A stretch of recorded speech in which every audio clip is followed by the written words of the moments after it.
I feel now that we'll know that the Norman Mailer Society has truly come of age when one of our non-male members is standing up here. And the three examples on the panel today, any one of which, or any three of which in any order, would certainly be wonderful candidates to fulfill that role. So thank you.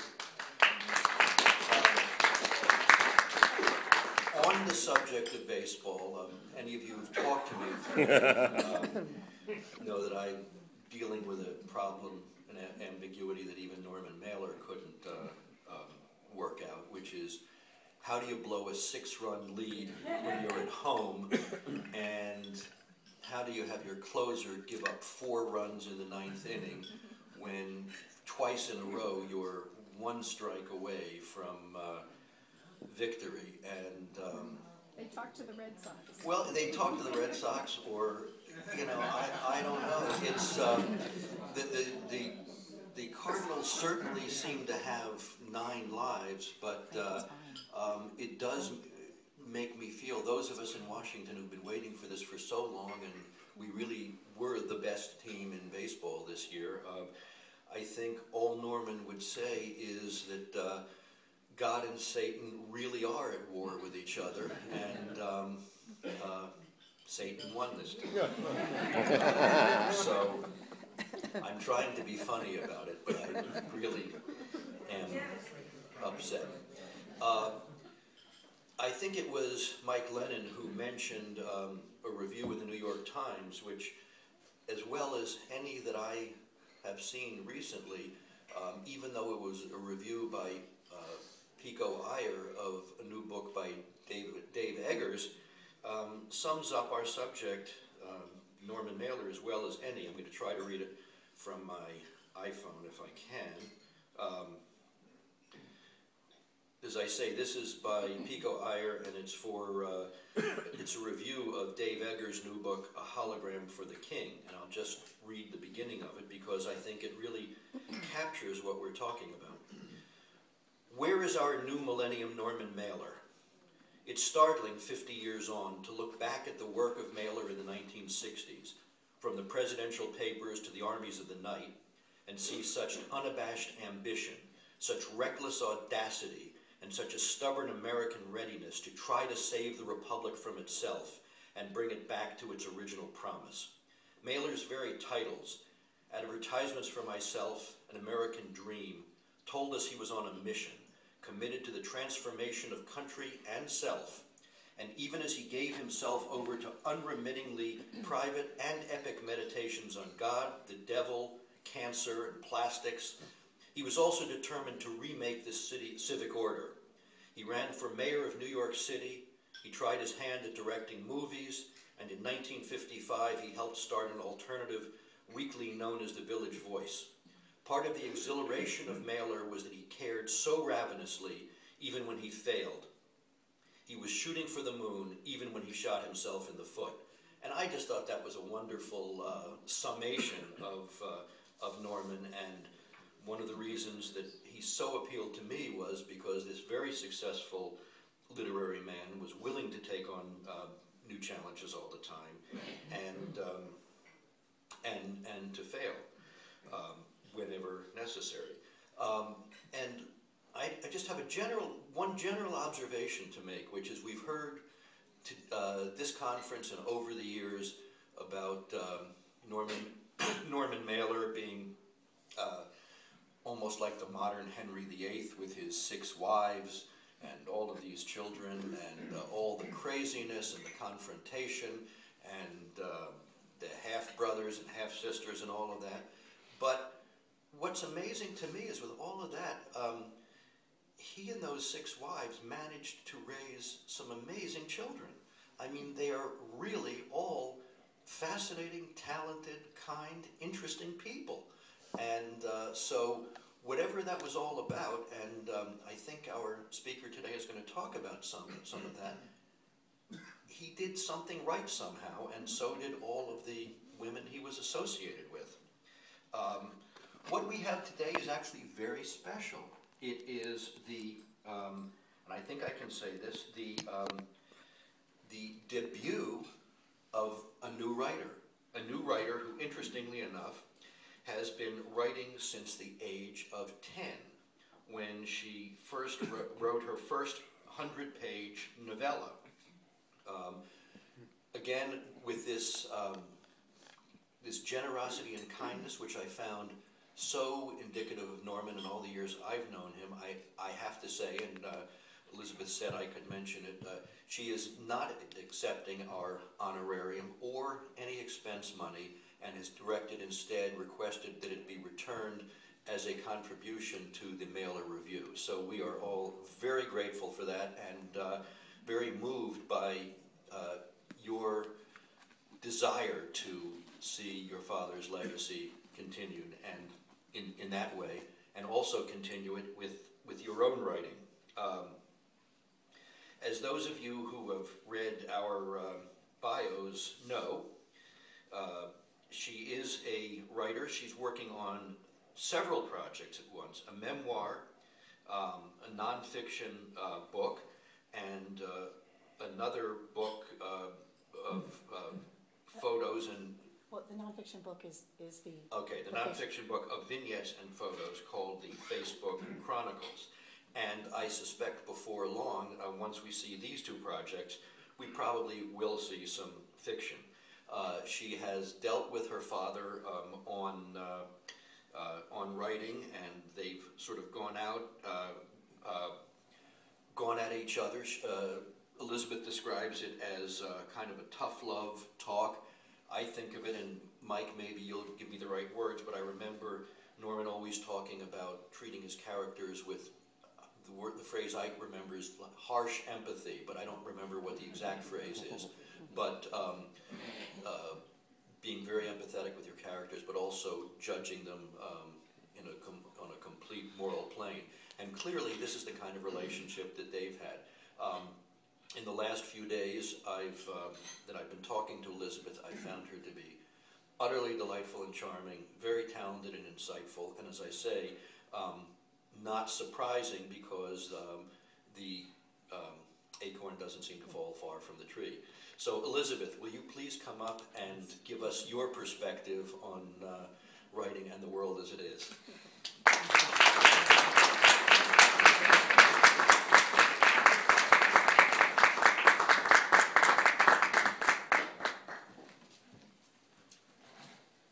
Hello, everyone.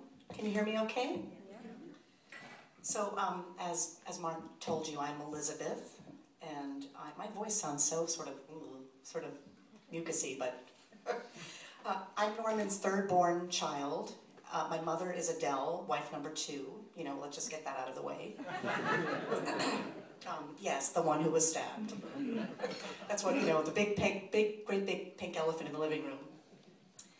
I am extremely moved and humbled and honored to be here at this podium. There's a certain comic irony, I think, to my standing here at the podium of the Norman Mailer Society Conference, because for the longest time, I've been a closet writer.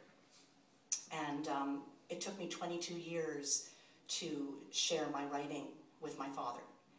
And there are many complicated reasons and many factors for that, as you can imagine. And I'm not going to get into those reasons right now. What I want to do is tell you that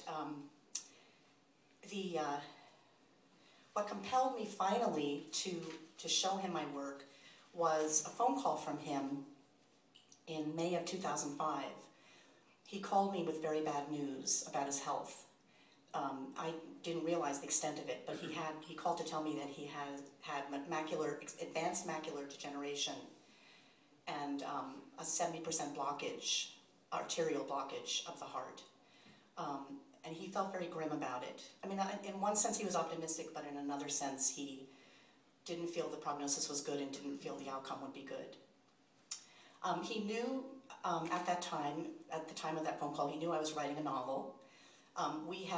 He had asked me over the year. I had been working this novel for 4 years, I had started the novel around, early 2000s. It was 2005. He knew I was working on it. He had asked me several times, Betsy, I want to see that book. I want to read that book. Just get it together and show me. And I kept saying, Dad, I'm not ready. I'm not ready. I'm not ready. And he was patient. He gave me space and just let me take my time with it. But now, at the time of this phone call, he was pretty adamant. He said, listen, I want you to come up this weekend, and I want you to bring pages. And I knew in my gut, I knew in my heart, that there was no more fucking around with this, that if I wanted him to see my work, which I knew I did, in my deepest soul, I wanted my father to read my work and to know me as a writer. So I knew that it was now or never. And I grasped that opportunity, and I took the bus, from Port Authority in New York City up to P-Town with manuscript pages in hand. So I'm going to read you an excerpt from my memoir that describes that encounter.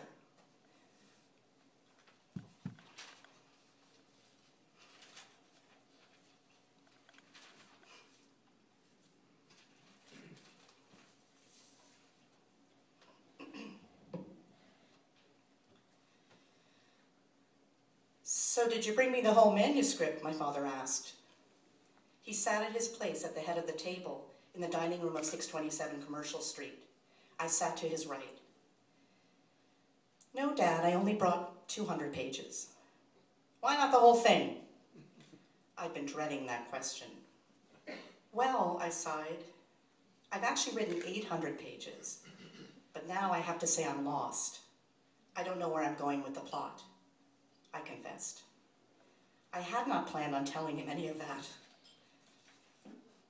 Betsy, I'm going to be extra tough on you today, he said.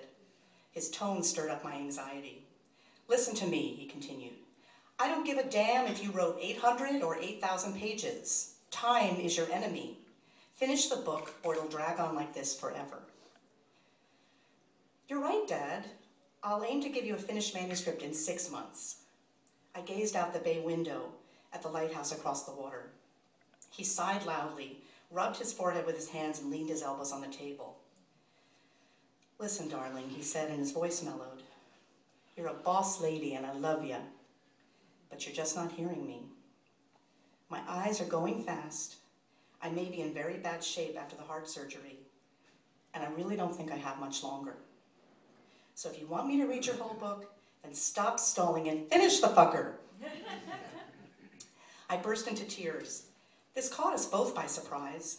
After all, we had come a long way. I was 45 and he was 82. I was more mature and he was more patient. He was no longer that brute, and I was no longer that insecure teenager. But somehow being here with him now, with so much at stake, I felt like that teenager all over again. Come here, Beth, Dad said. He had mellowed so much in recent years, and just when he was becoming more of the daddy I always wanted, soon I'd be losing him. Soon I'd be losing him. All these years, had I wanted him to be my mentor? Or had I just wanted him to be a better father? At last I was reaching out to him as father and mentor. But what if it was now too late? And what if I had waited too long? I got up from my chair and stood by him.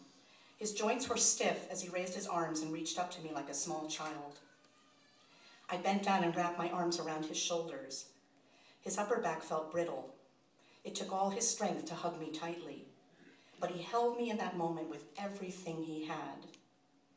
I sat back down in my chair. Dad, I said, my voice quaking, do you think you'll like my writing? My question irritated him. My guess is, it'll be pretty good, he answered. But Dad, I whined, pretty good means mediocre. My writing should be better than that. Bullshit, he roared. He struck the table with the flat of his hand, just the way his father Barney often did. And as a writer, he said, where the hell do you think I place myself on that scale? Genius, I said. Hell no, his voice boomed with indignation. As a writer, I place myself 2 notches above pretty good. I don't believe you, I said, crossing my arms like a petulant child. I don't care if you don't believe me. You can go fuck yourself, he grinned. Look, Betsy, this is my point. Stop caring about what other people think, or it will consume you. I've had to learn this the hard way. Fact is, some people will hate your writing, some people will like it. Fuck them, it doesn't matter. You have no control over what they think. You must develop a tougher skin, or you won't survive as a writer. When you write, don't be invested in the result. Get your ego out of the way. Step aside. Make room for a collaboration between your unconscious and the cosmos. He leaned over and struggled with his left boot. Honey, these boots are bothering me, he said. Would you help me take them off? As always, he was wearing his navy blue suede fur-lined Uggs. He wore them every day and in every season. Sure thing, I said. I pulled off his left boot and then his right. Then he settled back into his chair and took a bite of his Dove ice cream bar. Okay, where was I, he said. You were talking about a collaboration, I said. Yes, Dad said. He picked up his napkin and brushed off a bit of chocolate that had dropped on the front of his navy blue fleece vest, the one with the zipper. Betsy, writing is an act of service. Maybe to God, maybe to the devil.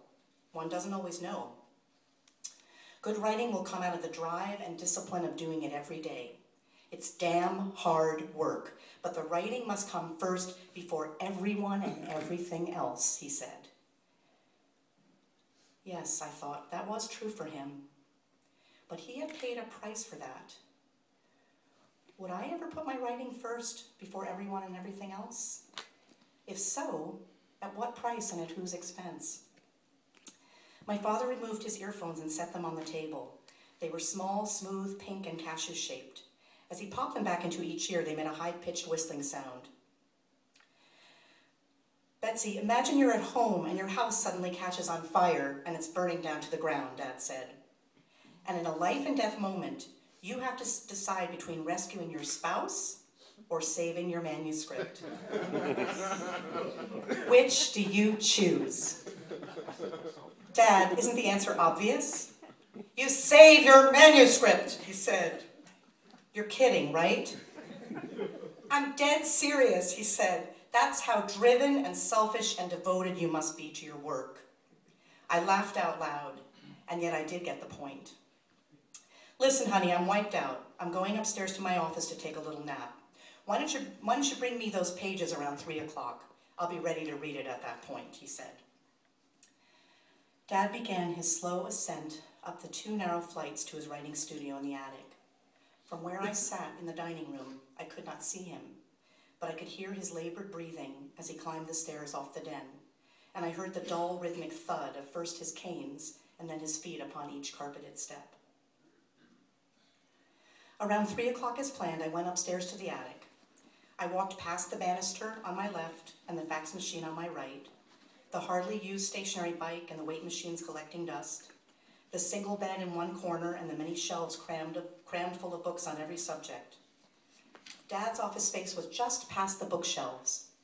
That marvelous late afternoon Cape Cod light streamed in from the big bay window beyond his workspace, and my father's form was in silhouette as he sat at his desk with his back to me.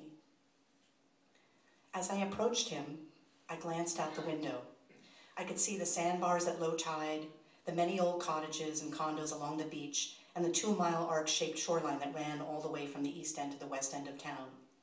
There was nothing on Dad's desk except for a small stack of index cards, a couple of sharpened yellow No. 2 lead pencils, and a copy of Nietzsche's Beyond Good and Evil.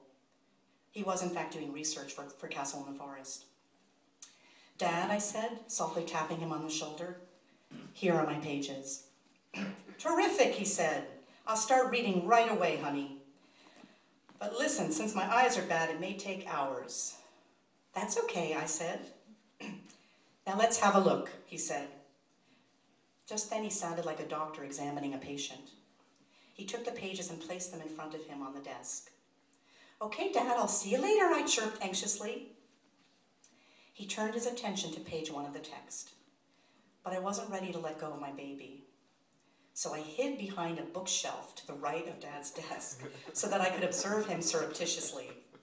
I must have looked like a teenage groupie spying on her idol. My father picked up his pencil with its nub of pink eraser on one end. He was a visceral reader and a noisy editor. As he read, I watched him mouth the words in a way that was audible to his own ear. I once asked him about this, and he said he purposely read this that way so that he could hear the rhythm of the words. He was like a cardiologist with a stethoscope, discerning the beats in a sentence. He listened for the skip, crack, or click of the writer's voice on the page, in much the same way that a technician scanned the blips of a heartbeat on an EKG. Dad could hear when the words flowed freely on the page like blood flowing through the chamber of the heart, and conversely, he knew where the words were blocked, stuck, or inert like a blood clot, dead-assed, as he put it. As he sat there reading my pages, sometimes his lips formed an O, and he made a soft whistling sound. A soft whoosh of air moved in and out of his puckered lips, as if releasing pressure from a valve. From where I stood, I could observe the jerky movements of his hand as he crossed out words, bracketed words, or made notes on the margins. The lead of his pencil made little tapping or scratching noises like Morse code as it moved across the page. He was so deeply focused. A train could have passed through the attic without him even taking notice. As he read my pages, I tried to read his face. The hint of a smile at one moment, the suggestion of a frown the next. I wanted desperately to learn the verdict in advance. Did he like my book or did he hate it?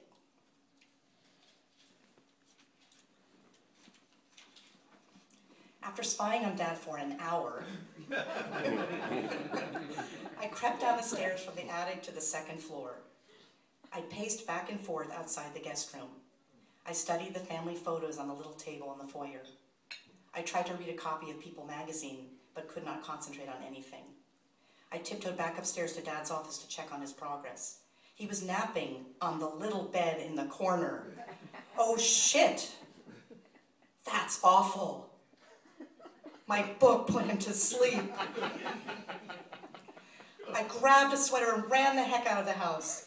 I took a walk down Commercial Street, more like a run, to Angel Foods to quiet my demons. When I returned, Dad called me upstairs. It was about a half hour before dinner. So, there's some bad news and there's some good news, he said.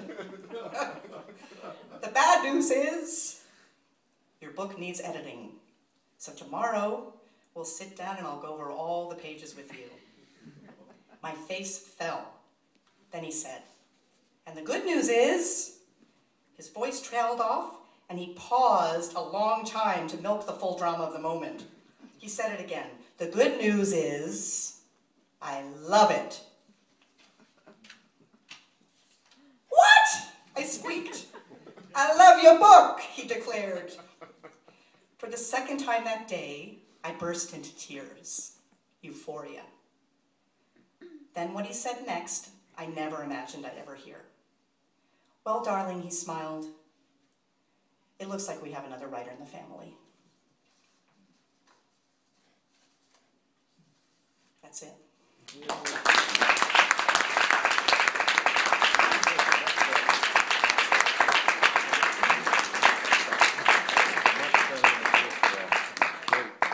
Well, I'm not the critic that Norman was, but I can tell you, you've got nothing to worry about. You have fulfilled the family business and legacy. You know, when you were talking about that and all of his medical complications, I was thinking of, I think it was maybe the last time I saw him in the summer before he died, and Carol and I had come up, and usually he would greet us at the door, and this time he was sitting at the head of the dining room table, and I casually said, Norman, how are you doing? And he looked at me with those drilling eyes and said, Mark, never ask that question of someone in their 80s unless you're prepared for a long and complete answer. And so I said, well, okay, you got me there. But no, this was extremely moving, and I'm sure there are questions now or comments. Who would like to start? Mike? Betsy, I read an earlier draft of this, which I thought had great merit, but I think you have overdone yourself. This has all of the elements of a perfectly rounded piece. So congratulations. Thank you so much. It means a hell of a lot to me. That means a hell of a lot for me coming from you. Other questions, comments? Bob? One of the things that struck me about it is that as a piece of a whole, I mean, there's actually a lot of writing advice in there. Yes, I mean, you yes. find out what it is to really be a writer in there. In a condensed form. Yeah, Yeah. and I could see that passage being used in writing programs all across the country. Okay, you think you're serious? Nobody's making you be a writer. You think you're serious? Read this, see if you're serious. I was wondering if, before you got to that point with him, or afterwards, a little bit more about his work with you as a writer, and whether it was editing or just advice or whatever. Well, as I said in my brief intro, it took me 22 years to show him my work. I did at the age of 9. Actually, Mark, it was actually age 9 that I wrote a 100-page novella at the age of 9. This is not exact science. It's okay. Yeah, no, it's fine. It was about a boy named Raymond who lived in Wyoming, and he ran away from home when his father was run over and killed by a trolley car on a snowy night. I mean, talk about Freudian. I don't know what that means, but so I wrote that novella, and my dad read it, and he liked it very much. And he even said that he thought it was better than things he had written at that age, which was like huge praise that I recognize now. But what happened was that he marked up that manuscript, crossed out things, changed sentences, rewrote sentences, deleted paragraphs, and it was just really overwhelming for me at the age of 9. I didn't get it. As my Aunt Barbara said, I knew about writing, but I didn't know about editing. So I think that action of his had a profound impact that I had to work out over a long period of time, because I felt that if it was that imperfect, and he was such a brilliant writer, there was such a gap between the two, and I thought that he was holding up a standard that I probably could never reach, so why should I even try? So it was a sad outcome to that incident. I still wrote, but I wrote in secret. I didn't show him stuff until I showed him a couple things over the years, but I didn't show him anything until I wrote poems at the age of 23, which he read, marked up, and said, "These are awful." And you know what? At the time, I didn't get it, but he was absolutely right. They were awful. So I don't know if that starts to answer your question. I mean, I think he knew he believed I was a writer.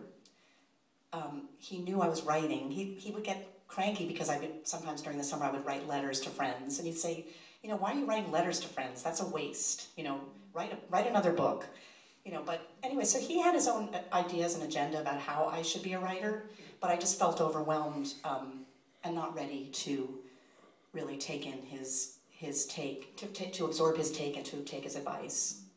So I was reticent, and then I also had I had a lot of baggage about putting my voice out there for all kinds of reasons, which I don't know if anybody wants to hear about that, so let's put that on the table for now.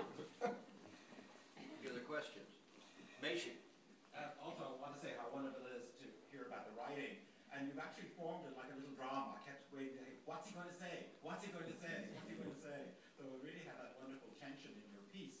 But also, I want you to know that your father was very generous to lots of people as well. I sent him, honestly, 100 pages of a novel I thought was wonderful, and he took the time to write and wrote me back a 5-page letter dissecting what I had written. And I think he was, again, we talked about his generosity all weekend, and there were so many ways that he was generous to lots of us. I know Carol couldn't be here today, and she has talked about, she got her book published because of your father. So when I hear your piece, I'm sort of reliving those wonderful moments with him as well, and how, he took time. Well, 100 pages. Mashi, I'm glad you mentioned that, because I think from my childish perspective, I knew he was very generous with other writers, and I didn't know any of those people, but it sort of put me more in awe of him, and thinking, what would it take to have him mentor me and my work? What would it take? Would I have to read all his books first? You know, would I have to write 30 books first? Would I have to put on the boxing gloves? You know, would I have to be a big drinker? Or during the Jack Henry Abbott crisis, tragedy, I just thought, because everything sort of got muddled together in my mind, and I actually wondered, what did it take? I asked the question again, what did it take for Dad to mentor someone? You know, he was so drawn to violence, like, did I have to kill someone? I mean that, with the utmost humor. But the point is that that's how my mind was working, with a lot of distortions and a lot of neurosis, which is sort of funny in retrospect, but really painful at the time. Bob? I don't suppose you still have the 100 pages with all the notes on them. I don't, because that's a little tragedy. Yes. I don't have those pages because You they were... rescued your spouse instead. Exactly. John? Well, as someone who also went to Norman Mailer University, I do have the first story that I ever handed him. I think I was 18. I wasn't 9. I was quite as precocious, and he ripped it apart and then told me how much he loved it. Really. I wish that he could tell you himself right now, because I think he would agree with me on this. But as someone who has studied the style, the rules, the essence of the strain of writing that Norman was always going for, I think he'd be damn proud of you with this. And I can tell you as your brother.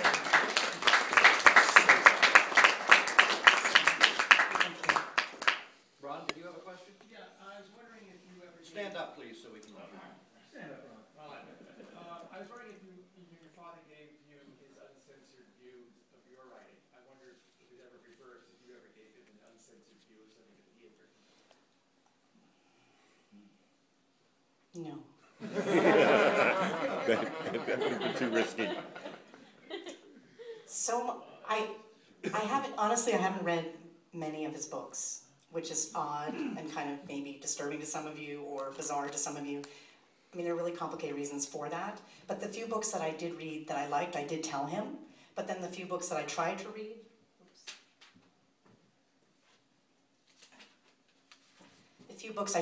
and couldn't get through, like Harlot's Ghost and Ancient Evenings, I just didn't know what to say. So I just said, Dad, I'm sorry, I tried to read those books, but I couldn't. And he didn't really get into it with me. I don't think he really cared to know what my reasons were, I don't know. I think he didn't put pressure on us to read his books. I think he understood that that was a complicated enterprise for us to read his books and to really get under his skin, to understand getting under his skin as we're reading his books, and how squeamish we might have been, or how sort of that sense of maybe not wanting to go there. And I'm sure John doesn't feel that way, or not necessarily, but I think the daughters might feel that way more. I purposely did not read half his books because I knew he was going to die when I was fairly young, and I wanted to continue the conversation. I wanted to learn new things. So I'm now sort of dive into that second half, and I got to say I'm glad I did that. What's also interesting, John, is he seemed to have this relationship with your mother too.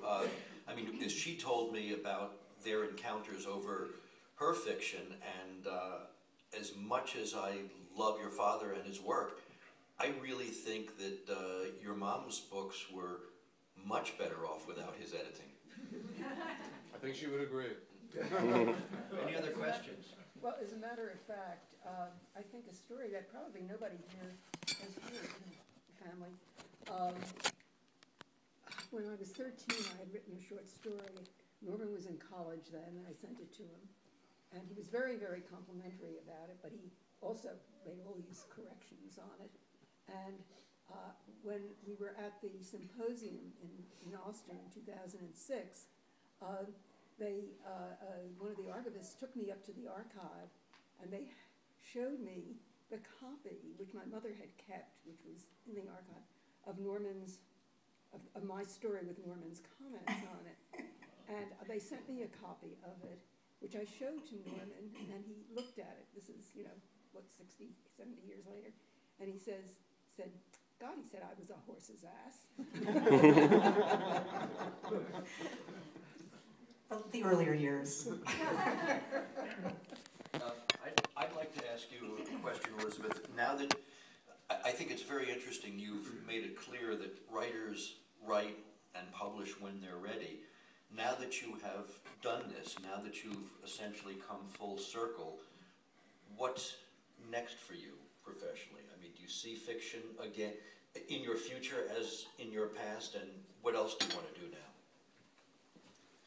Well, as Mike exhorted me recently, I need to sit down, put my buns on the bench, make a commitment to it, and finish one book at a time. So, Mike, you've taken on the new role of, although I said, Mike, will you, he was like, no, I'm not mentoring any Baylor kids. No, we didn't say that. Anyway, I'm going to finish the memoir. I've written literally hundreds of pages of this memoir in progress. I was working, the novel that I spoke of in the novel that's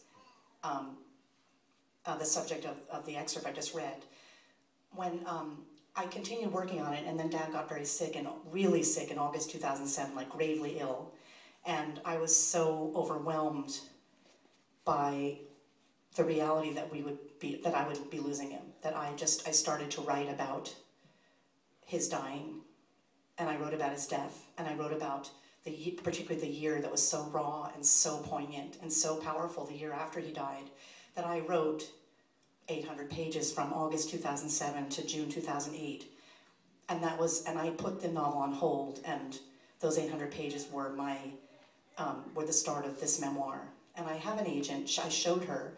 She thought it had she thinks it has a lot of promise, but she said to me back in June 2008, she said, this is terrific, but nobody really wants to read 800 pages about a man, about a father, an old father dying in a hospital bed.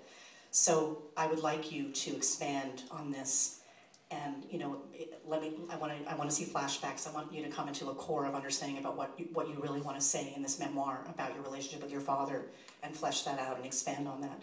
So that's what I'm committed to doing, and I really want to finish that. I want to finish the memoir first, and then I'll go back and I will finish then the Facebook Chronicles, which is the non-fiction book of short vignettes and photos, and then I want to finish the novel after that. Other questions? I think that's a great order. I think it is a great order, and I think this was, I think I speak for everybody when I say, Elizabeth, this really was both moving and inspiring, and we thank you for that.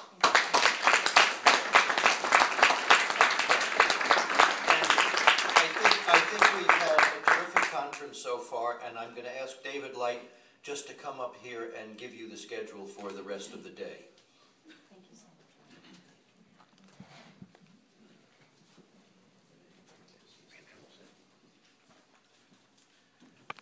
much. Does anybody have a program? Yes. I think I'm joking.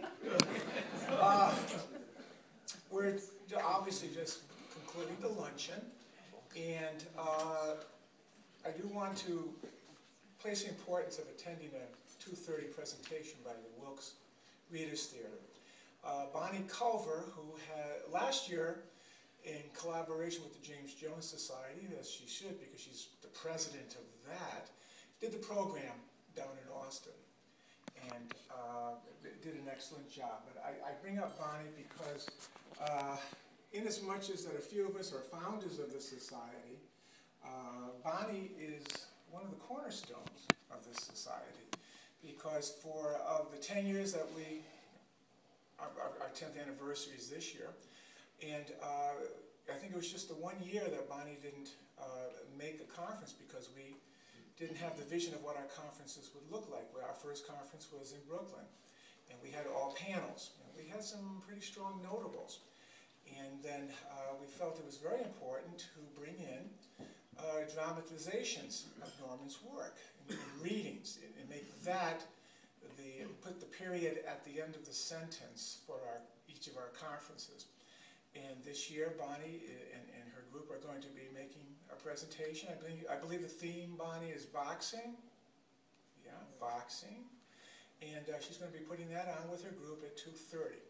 And I'm sure she would appreciate it if as many of us could get down there and see what she's all about and her group is all about, and to celebrate her commitment, her long-standing commitment to the society. Bonnie, thank you for all of your efforts through the years.